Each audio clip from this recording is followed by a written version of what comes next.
सभी साथियों को प्यार भरा नमस्कार। तो साथियों एक विषय के ऊपर मैं चर्चा जो है आज आप लोगों के सामने करने वाला हूँ। तो आप लोग जानते हैं ना कि दुबई में आपने देखा कि आर्टिफिशियल रेन का बहुत ज़्यादा इस्तेमाल हो रहा है, बहुत ज़्यादा हैवी रेन हो रही है। ये क्यों हो रहा है? ये आर्टिफिशियल रेन कैसे होती है? इसके पीछे क्या साइंस है, क्या लॉजिक है? इन चीज़ों को समझने के लिए प्यारे बच्चे एक बार आ जाओ, कैसे क्या होता है इसका पूरा प्रोसेस एक बार जान लेते हैं। तो इससे पहले ना आप लोगों को ये पता होना चाहिए कि बादल कैसे बनते हैं। अब बादल कैसे बनते हैं इसके बारे में जानकारी जानने के लिए आप लोग ये जानते हैं कि जो जल जो होता है, पानी जो होता है, उसकी 3 अवस्थाएँ पाई जाती हैं। अब वो 3 अवस्थाएँ कौन-कौन सी होती हैं? तो आप लोग जानते हैं, एक तो आपका सॉलिड होता है, दूसरा आपका लिक्विड होता है, तीसरा आपका क्या क्या होता है? गैस होता है। और ये जो तीनों स्टेट है ना, इन तीनों स्टेट को एक-दूसरे में इंटरचेंज कर सकते हैं। जैसे कि अगर आपके पास में आइस है, अगर आइस से अगर आप लोग क्या बनाना चाहते हो? पानी बनाना चाहते हो, तो इसका मतलब है कि आप चीज़ों को क्या करना चाहते हो? आप मेल्ट करना चाहते हो, है ना? अगर आप लिक्विड से अगर आप आइस बनाना चाहते हो, मतलब लिक्विड से अगर सॉलिड करना चाहते हो, तो चीजों को आपको क्या करना पड़ेगा? तो आप कहोगे कि सर हमें फ्रीज करना पड़ेगा। इसका मतलब ये हुआ कि हम चीजों को इंटरचेंज कर सकते हैं। बात समझ में? यहाँ पे एक चीज को समझना, जो मेन मुद्दे की बात है, मुद्दे वाली बात यहाँ पे है, क्योंकि हम जानना चाहते हैं कि बादल कैसे बनते हैं और ये जो आर्टिफिशियल रेन जो होती है, कृत्रिम जो वर्षा होती है, ये किस प्रकार से होती है, इनके बारे में जान लेते हैं। देखो, अगर मैं तुमसे ये कहूं कि भाई अगर मेरे पास में लिक्विड है, अगर लिक्विड से मुझे गैस बनानी है, भाई जल से अगर मुझे भाप बनानी है, तो आप क्या करोगे? आपके पास में आप करोगे, सर इसे वाष्पीकरण कहा जाता है या फिर इवेपोराइजेशन कहा जाता है, मतलब आप वाष्प बनाना चाहते हो, ठीक है। और उसी वाष्प से, उसी गैस से अगर मैं लिक्विड बनाना चाहूं, तो इसी को कहा जाता है आपके पास में कंडेंसेशन कहते हैं। बात समझ आई? तो मतलब हम आपके पास में मैटर की तीनों स्टेट को एक दूसरे में चेंज कर सकते हैं। यहाँ पे एक शब्द के ऊपर ज्यादा जोर देना प्यारे बच्चे, वो है आपका कंडेंसेशन। कंडेंसेशन क्या होता है? गैस का आप लिक्विड में बदलना। इन्हीं चीजों को थोड़ा सा समझते हैं। आप लोग ये जानते हैं कि जो वाटर की जो ड्रॉप होती है, जो छोटी छोटी ड्रॉप्स होती है, जो कि हवा में ही रह जाती है ना, तो ये जो ड्रॉप्स होती है बहुत माइक्रो ड्रॉप्स होती है, बहुत छोटी छोटी ड्रॉप्स होती हैं, जिनका आकार, अगर साइज की मैं बातें करूं तो इनका साइज कितना होता है? 0.001 माइक्रोन, इतना साइज। अब ये वाली जो ड्रॉप्स होती है, पानी की जो बूंदे होती है, ये हवा में ही लटकी रह जाती हैं। अब देखो, जैसे जैसे पानी की बूंदे जो हवा में ज्यादा होंगी, उससे क्या होता है? उससे आप ड्राइव करते हो, जिसे कहा जाता है ह्यूमिडिटी। तो अगर पानी की बूंदे अगर ज्यादा है, अगर आपके पानी की बूंदे हवा के अंदर ज्यादा हैं, तो ये समझ लेना, वाटर वेपर्स अगर ज्यादा, पानी की बूंदे ज्यादा है, तो इस समय आप लोगों के पास में ह्यूमिडिटी क्या बनेगी? ज्यादा बनेगी। अगर आपकी हवा में वाटर वेपर्स अगर कम है, तो आपकी ह्यूमिडिटी भी क्या बनेगी? कम बनेगी। बात समझ में? अब ये जो छोटी छोटी जो बूंदे होती है ना, पानी की बूंदे होती हैं, ये पानी की बूंदे कहां पे जाएंगे? आपके पास में ऊपर की तरफ में जाएंगी, है ना। अब जैसे ये ऊपर की तरफ में जाते हैं आपके पास में, देखो जैसे आपके पास में यहाँ पे क्या बनी? भाप बनी, और ये भाप कहां पे जा रही थी? आपकी ऊपर की तरफ में जाएगी।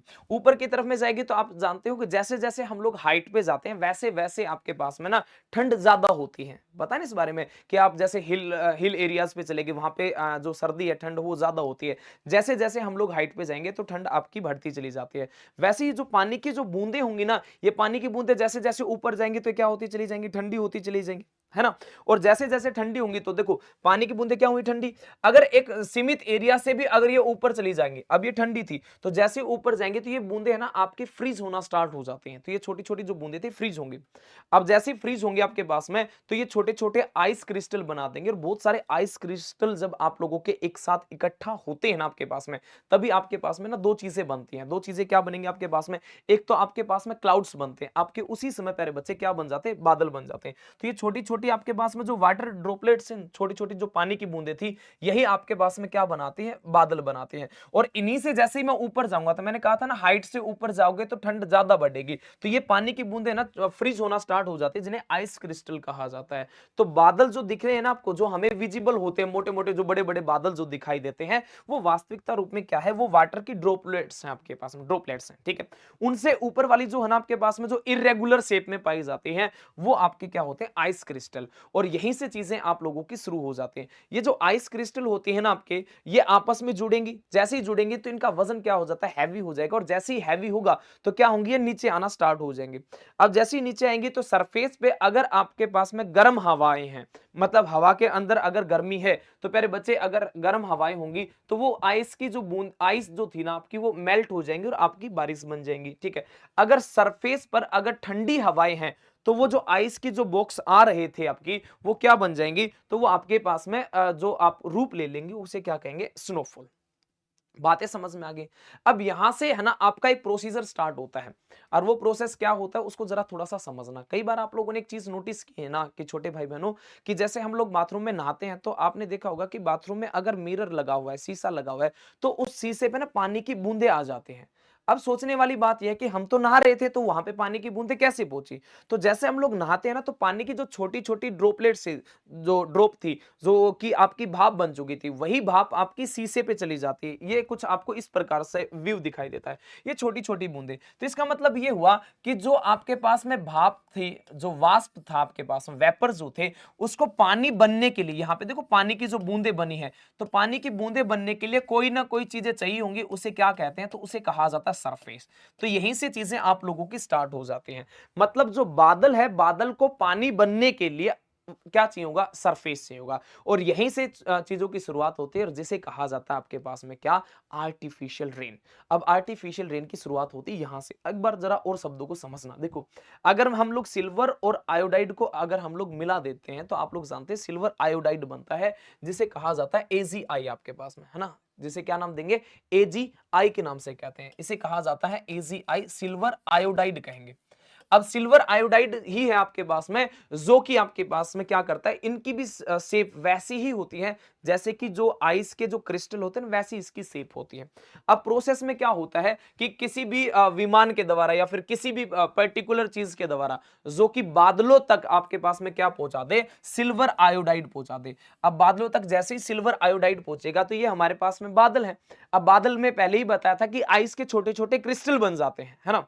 अब ये जो क्रिस्टल आपके सिल्वर आयोडाइड की, जो बहुत पतले पतले होते हैं सेम, और इनका स्ट्रक्चर लगभग आपके पास में सेम ही मिलेगा। तो यहाँ पे सिल्वर आयोडाइड था, और यहाँ पे आपके पास में आइस के क्रिस्टल, वो आपस में क्या करेंगे, मिलेंगे, और जैसे ही मिल जाते हैं तो उनका वेट क्या हो जाता है, तो ज्यादा हो जाएगा। जैसे ज्यादा होगा तो आपके पास में क्या हो जाएगी, रेन होना स्टार्ट हो जाएंगे। तो इसका मतलब ये हुआ कि बारिश, जो आर्टिफिशियल जो रेन है, क्या ये एक मनुष्य के हाथ में है, तो प्यारे बच्चे आप लोग ये भी कह सकते हैं कहीं ना कहीं ये हमारे हाथ में है। क्योंकि जहां पे एक बार आपने ये भी चीजें नोटिस की होंगी, जैसे बीजिंग ओलंपिक हुआ था, है ना, चाइना के अंदर। तो वहां पे क्या था कि जिस दिन ओपनिंग होनी थी ना, तो उस समय क्या था कि उससे पहले ही बारिश करवा दी गई थी। वहां के जितने भी बादल थे ना, वहां पे सिल्वर आयोडाइड का छिड़काव कर दिया गया था, जिससे कि सारी की सारी पानी की बूंदे क्या आ गई थी, सरफेस पे आ गए थे। अब इससे क्या होगा कि देखो इसका यूज भी है, और आप लोग जानते हैं कोई भी चीज जिसके प्रो होते हैं उसके कॉन्स भी होते हैं। तो इसका प्रो यही है कि जहां पे जिस एरिया में ज्यादा बारिश नहीं होती, तो वहां पे अगर बादल हैं, तो बादल होंगे तभी ये चीजें हो सकती हैं। वहां पे बादल है, सिल्वर आयोडाइड उनके साथ में मिलाया जाता है, तो वहां से क्या हो जाएंगी, आपकी बारिश करवाई जा सकती है। बात समझ में आई? तो बीजिंग के अंदर भी यही हुआ था, जब आपका ओलंपिक की जिस दिन शुरुआत होनी थी, उससे पहले ही क्या कर दिया था, सिल्वर आयोडाइड की जो है जो सिल्वर आयोडाइड था उसमें बादल के साथ मिक्स करवा दिया गया था। किसके द्वारा करवाया गया था, तो ये आपके पास में कोई भी एक स्पेस जेट था, इसके माध्यम से। और भी सोर्सेज हो सकते हैं, मिसाइल भी हो सकती है, बहुत सारे सोर्स हो सकते हैं इसका छिड़काव करने के लिए। और जैसे ही हम लोग छिड़काव करते हैं, तो जो बादल जो थे, वो उसके जो बादल की जो छोटी बादल के अंदर जो पानी की जो छोटी छोटी बूंद थे, या फिर आइस के जो क्रिस्टल थे, वो आपके कहाँ आ जाते हैं, डाउनवर्ड आ जाते हैं। बात समझ आई? ये पूरा का पूरा एक प्रोसेस होता है, जिसके माध्यम से जो है कृत्रिम वर्षा करवाई जाती है। बात समझ आई?